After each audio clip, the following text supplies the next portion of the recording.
मरहबा collection mall, readymade कपड़ों का भरपूर खजाना। Jeans pant, T shirt, cargo pant, night pant, बच्चे और बच्चियों के लिए अच्छे खूबसूरत और उम्दा ड्रेस। पता याद रखे। मालेगांव शहरियान का शुक्रिया, मुबारकबाद कि उन्होंने क्लियर मैंडेट दिया। मालेगांव सेकुलर फ्रंट को 40 सीटें दी, इस्लाम पार्टी को 35, समाजवादी को 5। मतलब सीधा सीधा यह है कि मालेगांव शहरियान ये चाहते हैं और उनका रुझान जो आया है कि मेयर मालेगांव सेकुलर फ्रंट का बने।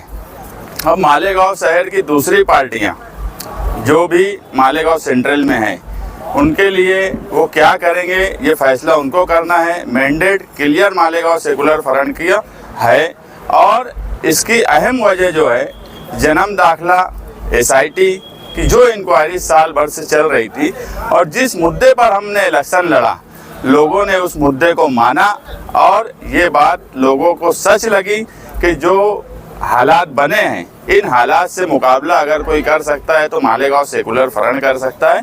और SIT और जन्म दाखिले में जो भी 3400 लोग, कई माह महीने जेल गई, 3400 लोगों की मुसलसल इंक्वायरी चलती रही।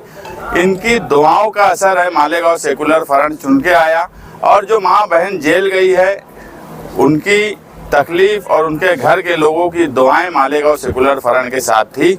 और आसिफ शेख रशीद जो मालेगांव सेकुलर फ्रंट के सरपरस्त थे, जिन्होंने पूरी मेहनत की मालेगांव सेकुलर फ्रंट के लिए, हर वार्ड में रात दिन एक किया, मैं उनका भी शुक्रिया अदा करता हूं क्योंकि उनका रूल एक बहुत अहम रूल था। शान हिंद समाजवादी पार्टी की सदर जिन्होंने बहुत मेहनत की, उनका भी शुक्रिया अदा करता हूं। मतलब मालेगांव सेकुलर फ्रंट की कामयाबी में अहम रोल आसिफ शेख रशीद साहब का रहा है और इतनी क्लियर मेजॉरिटी के करीब अगर कोई फ्रंट पहुंचा है तो वो सिर्फ मालेगांव सेकुलर फ्रंट है। इसलिए आवाम के रुझान को मानते हुए दिगर पार्टियों ने अपना कोई भी स्टेप या वो क्या करना चाहते हैं वो ले, लेकिन आवाम का रुझान जो है वो एकदम साफ है। मेयर के लिए जो सीटें कम पड़ गई तो क्या?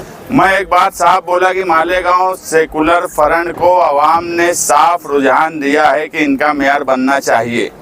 अब मालेगांव सेंट्रल की में जो भी पार्टियां चुन के आई हैं, इन्होंने फैसला करना कि आवाम के रुझान के साथ उनको रहना है या आवाम के रुझान के खिलाफ रहना है। हम तो सभी को दावत देंगे, मालेगांव सेंट्रल में जो भी पार्टियां आई हैं उनको तय करना है। अगर आवाम का रुझान मालेगांव सेकुलर फ्रंट की तरफ है तो उन्होंने भी तय करना मालेगांव सेकुलर फ्रंट के साथ रहना।